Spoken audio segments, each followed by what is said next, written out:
الرحمن الرحيم يا أيها الذين آمنوا اذكروا نعمة الله عليكم إذ جاءتكم جنود فأرسلنا عليهم ريحا وجنودا لم تروها وكان الله بما تعملون بصيرا إذ جاءوكم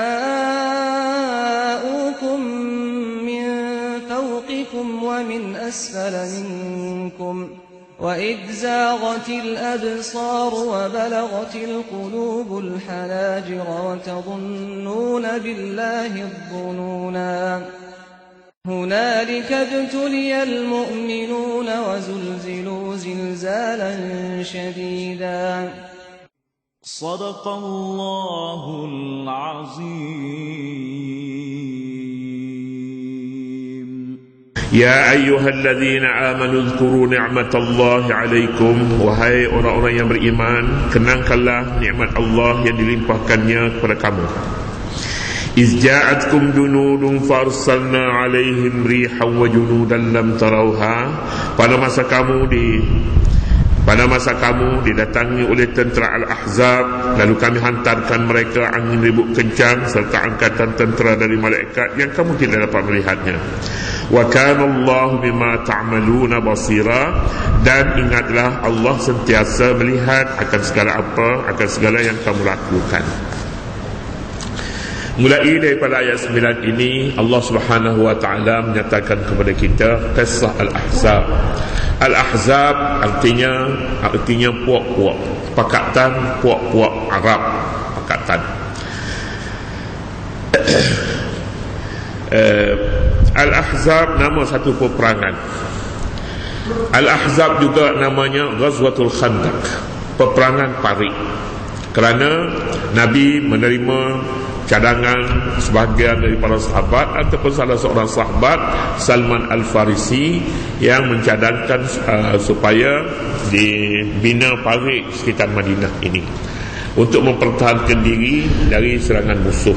Lalu Nabi SAW menerima cadangan itu, dan perkara ini belum dikenali, yang cara membina parit di sekitar kota belum pernah dilakukan. Idea ini datangnya daripada Farsi. Kisah Al-Ahzab ni begini, peperangan ini. Nabi SAW setelah berjaya memerintah Madinah, Nabi segera membuat suatu perjanjian mitsaq, perjanjian dengan Yahudi untuk mendapat kerjasama dengan Yahudi. Yang memangnya Yahudi tak boleh dibuat perjanjian dengan mereka sudah dikenali sejak turun-temurun mereka lagi. Di mana ada perjanjian, di situlah perkara itulah mereka yang pertama sekali memusnahkan perjanjian. Ini pengajaran yang begitu banyak sekali umat Islam menjadi maksa kepada perjanjian yang mereka buat, sama ada secara suka ataupun secara paksa. Apabila Nabi SAW membuat perjanjian yang antara butir-butirnya kerjasama politik, jika orang Arab, jika ada pihak-pihak musuh menyerang mereka, Nabi akan pertahankan, dan jika mereka diserang, Nabi akan pertahankan. Jika umat Islam diserang, mereka juga akan pertahankan. Negeri Madinah ini kita duduk bersama, Nabi dan puak-puak Yahudi, dengan aman dan selamat. Jadi perjanjian ini perjanjian keamanan dan keselamatan. Nabi SAW baru saja duduk di Madinah, dapat menawan Madinah, yang tempat ini kaum Yahudi memang duk mengintai lama mereka nak jadi ketua. Tapi mereka sedia ada pun, Yahudi yang sedia ada di Madinah telah berpecah kepada beberapa kumpulan. Ada namanya Yahudi Bani Khaybar, ada Yahudi Bani Quraizah, ada Yahudi Bani Nadir. Ini nama-nama puak mereka. Jadi puak antara satu dengan lain ini sering tidak bersatu. Namun begitu mereka boleh bersatu apabila menentang Islam. Itu Yahudi. Kita harus kenal perangai Yahudi. Yahudi mewakili orang kafir sebenarnya. Mereka tidak akan bersama dengan orang Islam. Apabila Nabi SAW membuat perjanjian itu, Yahudi menghasut puak-puak Arab daripada Makkah supaya serang Madinah, dan mereka akan beri bantuan sepenuhnya untuk menyerang, meruntuhkan kerajaan Islam Madinah. Lalu kabilah Arab pun berbiaya, mereka pun mengambil peluang sebab ada sokongan dari dalam Madinah sendiri, iaitu Yahudi. Apabila mereka buat serangan, mereka akan mendapat tempat dan mereka yakin kemenangan akan memihak pada mereka. Yahudi belum tentu lagi. Jika Arab menang di situ, mereka belum tentu lagi. Tapi kerja mereka memecah belahkan. Apa yang rugi pada mereka, tak ada perkara yang rugi membawa mereka kepada kerugian jika Islam menang. Tak ada. Kerjasama keselamatan. Lahum ma lil muslimin wa alaihim ma 'alal muslimin. Hak mereka seperti hak orang Islam. Mereka bebas melaksanakan kerja-kerja ibadat mereka, dan orang Islam bebas melaksanakan ibadat mereka. Puak-puak sama-sama jaga. Tak ada, Islam jaga dan mereka akan bantu jika Islam diserang. Jika mereka diserang, Islam akan bantu sepenuhnya. Jadi dengan itu, apabila mereka menghasut secara diam-diam, datanglah puak-puak Arab ini nak serang Nabi di Madinah. Bila serang Nabi di Madinah, Nabi tahu bahawa Yahudi yang berada di belakangnya, Yahudi Quraizah, Bani Nadir dan sebagainya. Nabi diserang, Nabi dan umat Islam diserang selama 7 minggu. 7 minggu. Jadi dalam tempoh 7 minggu ini, umat Islam mengalami berbagai-bagai masalah. Laparnya, keputusan bekalan makanan, dan cuaca sejuk yang bersangatan. Ini bala yang menimpa. Namun begitu umat Islam, apalagi selain daripada sabar kerana tidak ada apa yang harus mereka lakukan pada ketika ini selain dari mempertahankan di dalam kota mereka sendiri. Sekalipun ada cadangan awal kita mempertahankan kota Madinah ini di luar, kita berperang di luar Madinah, tetapi pandangan salah seorang sahabat itu diterima oleh Nabi SAW. Apabila sahabat 7 minggu dalam keadaan bertahan, tiba-tiba kaum kafir tinggal tempat itu kerana terlalu sejuk. Badan mereka bergegar, zulzilu zilzalan syadida, sejuk mereka pun tinggal. Selepas itu Nabi segera melantik Sa'd bin Mu'az untuk membuat sebagai pemimpin tentera untuk memerangi Banu Quraizah Yahudi. Lalu Sa'ad mengambil keputusan, kita bunuh dan kita halau, kita bersihkan bumi Khaybar, bumi tempat tinggal Yahudi itu kita bersihkan semuanya. Perempuan-perempuan mereka kita pisahkan, dan sebahagian daripada mereka pulaknya dijadikan hamba, anak-anak mereka dijadikan hamba, rapasan perang lah. Jadi selepas itu dia bawa cadangan itu kepada Nabi SAW. Nabi terima supaya diluluskan. Selepas dilulus itu, bumi Quraizah dibersihkan daripada Yahudi, sebahagian daripada mereka dihantar ke Lubnan. Namanya satu tempat nama Ba'labak. Ini tempat kawasan Yahudi yang asalnya tinggal di Madinah. Penduduk asal di Madinah. Mereka ini terdiri daripada Yahudi yang kaya dengan kebun-kebun tamar.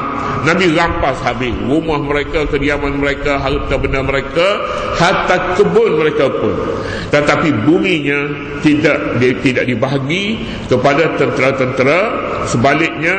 Sebaliknya dibahagi kepada kaum muhajirin yang berhijrah ke Madinah, dan mereka tidak ada apa-apa harta, tak ada apa-apa yang mereka bawa daripada Mekah. Alasan Nabi tidak bahagi sebagai harta rampasan perang kerana belum sempat berperang. Tak sempat berperang, mereka lari lebih awal lagi. Jadi tidak ada sebab mengapa nak dibahagikan kepada tentera sedangkan tentera belum lagi berperang kata mereka. Kau orang-orang Madinah akur cadangan Nabi untuk tidak bahagikan harta ghanimah, harta bumi Quraizah, sebaliknya dibahagi kepada kaum muhajirin. disetujui mereka, dan itulah yang kekal sampai kepada hari ini. Hari ini peperangan belum meletus dan tidak ada pihak tentera Islam yang membawa kenderaan tentera alat-alat perang keluar. Jadi dengan sebab itu maka tidak namanya perang. Tidak nama perang. Ini nak dibicarakan dalam ayat yang kita baca ini. Katanya, ya ayyuhalladzina amanu dzkuru ni'matallahi, wahai orang beriman, kenangkan nikmat Allah yang dilimpahkan ke atas kamu. Allah Subhanahu wa taala mengajak umat Islam supaya mereka memikirkan besarnya nikmat kamu terkurung di dalam kota Madinah selama 7 hari 7 malam, dikepung oleh Yahudi Banu Quraizah dan kaum-kaum Arab yang bersekutu. Namun Allah Subhanahu wa taala mempunyai tentera angin sejuk, tentera ribut, tentera banyak lagi tenteranya, menyebabkan mereka tidak dapat berbuat apa-apa. Apabila keadaan yang terlalu sejuk, mereka bersetuju untuk tinggalkan kawasan itu dan kamu tidak diapa-apakan. Nikmat ini sangat besar dan harus dikenangi buat selama-lamanya. Uzkuru ni'matallahi alaikum. Manakah satu nikmat yang sangat besar yang disebut Allah Subhanahu wa taala? Izja'atkum junudun. Tatkala kamu didatangi oleh tentera yang dimaksudkan di sini ialah tentera Al-Ahzab. Tentera bersekutu yang datang untuk mengepung Madinah dengan tujuan hendak menghancurkan Islam dan umat Islam. Al-Ahzab jamak kepada Hizbun. Al-Ahzab, Hizbun maknanya puak. Hizbun juga dalam istilah sekarang ni dengan diartikan dengan parti politik hari ini. Hizbun dah dipanggilnya Al-Hizbul Islami, Al-Hizbul Qawmi, Al-Hizbul Isyraqi, bagai-bagai lagi namanya. Al-Ahzab, jadi kita terjemah Al-Ahzab ini tentera bersekutu. Tatkala tentera bersekutu datang menyerang kamu, fa'arsalna 'alaihim rihan wa junudan lam tarawha, lalu kami hantar kepada mereka angin ribut kencang serta angkatan tentera dari malaikat. Kalau angkatan tentera itu, tentera dari malaikat itu boleh diterjemahkan kepada junud, salah satu daripadanya. Kalau tidak pun apa saja tentera Allah Subhanahu wa taala, seekor semut pun kadang-kadangnya dia boleh menang disebabkan Allah menghantar seekor semut saja masuk dalam telinga pemimpin dia, kalah juga peperangan hari itu, kalah. Jadi Allah Subhanahu wa taala dalam di sini tidak menyebutkan apakah tentera yang dimaksudkan. Mungkin tentera malaikat, mungkin hujan, mungkin sejuk, dan mungkin berbagai-bagai lagi tentera. Ayat ini menyatakan kepada kita bahawa sunnatullah yang dapat dilihat di sini ialah Allah Subhanahu wa taala tidak memberikan kemenangan itu segera, sebaliknya Allah menguji lebih dahulu. Uji adalah satu perkara yang penting. Imam Syafi'i rahmatullahi alaih pernah ditanya mana yang lebih besar pertolongan Allah, al-ibtila am at-tamkin, ibtila uji ataupun kita menang segera. Imam Syafi'i kata biarlah kita diuji terlebih dahulu kemudian kita menang. Jangan kita segera menang tanpa diuji. Itu tidak bagus katanya. Uji terlebih dahulu. Dan inilah sunnatullah yang dapat kita lihat dalam peperangan Khandaq ataupun peperangan Al-Ahzab. Umat Islam begitu berat diuji apabila terkurung dalam kota hingga bekalan-bekalan terputus, dan selama bukan hanya 2-3 hari, 7 minggu kadang. Namun begitu Allah Subhanahu wa taala selepas daripada diuji diberikan kemenangan, dan kemenangan satu perkara yang harus dikenang. Zaman ini zaman negara Islam baru mula tumbuh. baru mereka baru berkuasa. Namun kekuasaan itu apabila jauh daripada nikmat dan pertolongan Allah Subhanahu wa taala, maka apa perkara yang boleh dipertahankan? Sudah tentu tidak ada. Dan iman para sahabat Rasulullah sallallahu alaihi wasallam di Madinah, iman mereka itulah yang merupakan kekuatan mereka dan menyebabkan Allah Subhanahu wa taala membantu mereka di dalam peperangan ini. Sunnah ini dapat kita lihat bukan hanya dalam pertempuran ini, tapi di mana-mana sekalipun orang yang mengelak diri daripada ujian, mereka tidak akan berjaya. Tidak ada sebuah universiti dalam dunia ini boleh mengeluarkan CJ tapi tak biasa. Ngaji 5 tahun dapat CJ. Tak ada. Jadi oleh kerana itu ini adalah satu pelajaran. Malah sekarang ini sistem pengajian dulu sistem semester, sistem apa sekarang ni, dia periksa tiap minggu, periksa ujian, tak ada masa bagi pelajar berehat. Jadi mengapa apa yang nak dipelajari di sini ialah ujian adalah sesuatu yang penting untuk mencapai sesuatu kemenangan. Kemudian seterusnya, wa kana Allah bima ta'maluna basira. Ingatlah Allah sentiasa melihat akan segala yang kamu lakukan. Yang kamu lakukan itu, jika kamu benar-benar ikhlas, pertolongan Allah Subhanahu wa taala akan bersama-sama dengan kamu. Kenyataan yang berlaku di Khandaq adalah satu bukti yang sangat jelas. Kemudian seterusnya, idja'ukum min fawqikum wa min asfala minkum Allah. Kita sebut semalam hadis ayat ini mengenai peperangan Khandaq, peperangan Parik. Peperangan di Perak lah, dia ada Parik. Parik. Kerana mereka membina Parik untuk menyekat kedatangan tentera musuh yang ingin menghancurkan umat Islam. Namanya juga peperangan Khandaq yang berlaku pada tahun kelima Hijrah. Dipimpin oleh Nabi sallallahu alaihi wasallam, dan Al-Ahzab, kumpulan musuh ini terdiri daripada kabilah-kabilah Arab yang disokong oleh kaum Yahudi, Banu Nadir dan lain-lain lagi lah. Allah Subhanahu wa taala menerusi ayat ini mengajak umat Islam memerhatikan kepada betapa besarnya dan bantuan pertolongan Allah Subhanahu wa taala yang mereka saksikan. Allah Subhanahu wa taala mudah saja apabila dia ingin memberi kemenangan kepada umat Islam, sekalipun mereka 7 minggu, sab'atu asabi', 7 minggu. Maksudnya mereka dikepung oleh kabilah Arab, tetapi dalam tempoh itu Allah Subhanahu wa taala biarkan umat Islam untuk diuji sejauh mana mereka boleh bertahan, menyerahkan diri mereka kepada Allah Subhanahu wa taala dalam keadaan lapar, takut dan putus semua bekalan. Apabila sampai waktunya mereka ternyata bahawa mereka imannya cukup kuat, sekalipun mereka diuji begitu rupa. Lalu Allah Subhanahu wa taala hantar dua perkara ni saja sudah cukup untuk memberi mereka kemenangan. Pertama, angin sejuk. Angin sejuk datang, mana boleh nak bertahan. Mereka walaupun bilangannya ramai, tapi semuanya sejuk. Terpaksa mereka ubah fikiran, kira balik. Mereka pun berundur. Satu. Dan yang kedua disebutnya junudan lam tarauha. Junudan lam tarauha, tentera-tentera Allah yang kamu tak lihatnya, iaitu malaikat. Kita tak lihat. Malaikat bila dia datang dia mempunyai tenaga kuasa yang besar. Pertama sekali yang dia buatnya bukanlah ketuk kepala, tidak. Anzala fihimur ru'b.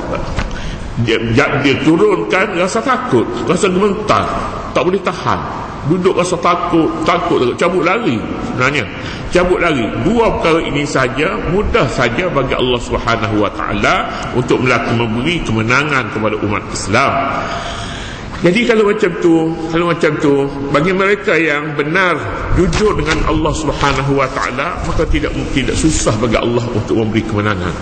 Tapi mengapa umat Islam sukar untuk berhadapan dengan orang kafir sekalipun mereka ini Islam, bilangan mereka ramai. Jawabnya mudah saja. Kita kenalkan sejarah peperangan Khandaq. Allah memberi pertolongan kerana mereka beriman. Tahun ini tahun kelima hijrah Madinah, maknanya Nabi sudah berada di Madinah. Sudah 13 tahun Islam berada di Makkah dan 5 tahun berada di Madinah. Sebuah negara baru dibina, iaitu sebuah negara Islam yang mempunyai prinsip asas kenegaraan mereka ialah bekerjasama antara Yahudi dan Islam. At-tahaluf, bekerjasama. Tetapi rupa-rupanya bekerjasama ini ada batasnya. Tidak boleh sampai ke satu peringkat yang boleh diserahkan kepada orang kafir, Yahudi segala-galanya. Tidak boleh, kerana mereka berniat jahat. Apa yang mereka lakukan ialah bekerjasama dengan seluruh orang kafir untuk menghancurkan Islam. Inilah yang disebutnya al-kufru millatun wahidah. Kufur satu agama saja. Kerana mereka boleh bersatu untuk menghancurkan Islam. Ya, ada tempat-tempatnya diberi keistimewaan kepada kufar ahli kitab. Kufar ahli kitab ada istimewanya boleh kahwin dengan wanita-wanita mereka, dan makanan mereka boleh makan. Ada laluan dua hala antara Yahudi dan Islam, ada diberi Allah Subhanahu wa taala. Wa ta'amul ladzina utul kitaba hillul lakum wa ta'amukum hillul lahum. Makanan kamu mereka boleh makan, makanan mereka kamu boleh makan, tapi sembelih dengan cara Islam. Jadi begitulah. Demikian juga boleh kahwin dengan wanita mereka, tetapi tidak sebaliknya. Lelaki mereka tidak boleh berkahwin dengan wanita Islam. Tak boleh. Jadi ini semuanya membuktikan kepada kita bahawa Islam memberi sedikit penghargaan kepada orang yang mempunyai kitab dan mengerti wahyu. Ada diberi sedikit, tetapi tidak dibenarkan bagi Islam menyerah segala-galanya. Mesti ada sedikit peringatan bahawa mereka adalah musuh Allah Subhanahu wa taala. Sekalipun mereka memahami Islam, mereka ahli kitab, dan berbagai-bagai nama diberi sebagai penghormatan Islam kepada mereka. Ayat ini menyata fa'arsalna 'alaihim rihan wa junudan lam tarawha wa kana Allahu bima ta'maluna basira. Allah amat mengetahui apa yang kamu lakukan. Basir, Allah Subhanahu wa taala mengetahui isi hati manusia, sejauh mana ketahanan iman mereka dalam menghadapi ujian ini. Nyatalah bahawa Allah Subhanahu wa taala menguji, dan selepas ujian itu akan ditentukan sama ada mereka menang ataupun gagal. Jika mereka menang dalam ujian ini, maka Allah Subhanahu wa taala akan menambahkan kepada mereka kekuatan di bumi ini. At-tamkin namanya. Tamkin. Bermula dari sini Islam mengambil segala langkah-langkah berjaga-jaga daripada musuh Yahudi. Malah dia musuh Yahudi lebih buruk daripada musuh musyrikin. Sejarah yang disaksi pada zaman awal kerajaan Madinah, Yahudi lebih buruk lagi, sebab mereka menyimpan dendam yang begitu lama, dan mereka tidak boleh dipercayai sama sekali oleh Islam kerana bila-bila saja mereka boleh mengatur pakatan jahat untuk memusnahkan kerajaan Islam di Madinah. Banyak kisah antara hubungan antara perjanjian yang dimusnahkan oleh kaum Yahudi. Satu ketika Nabi SAW pergi berjumpa dengan kabilah Yahudi, Banu Nadir kalau tak salahnya, berjumpa untuk menyelesaikan satu pakatan keselamatan.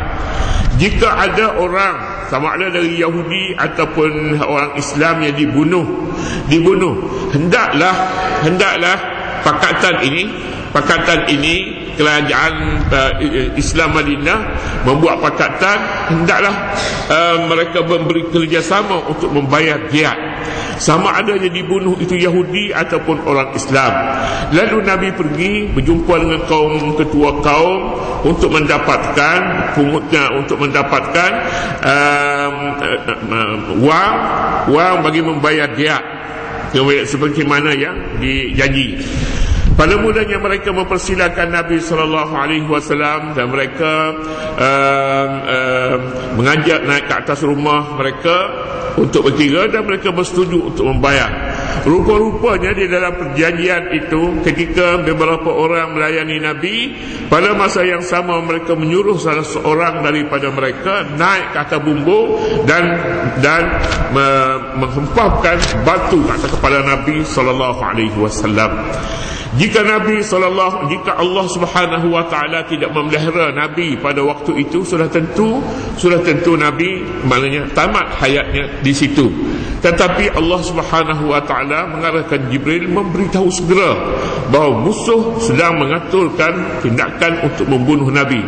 Segera Nabi keluar, kemudian mengarahkan selepas itu mengarahkan umat Islam supaya menyapu bersih Yahudi yang tinggal di sekitar Madinah, Banu Nadirnya, Banu Quraizahnya, dan ramai lagi Banu pokok dia lah, pokok Yahudi.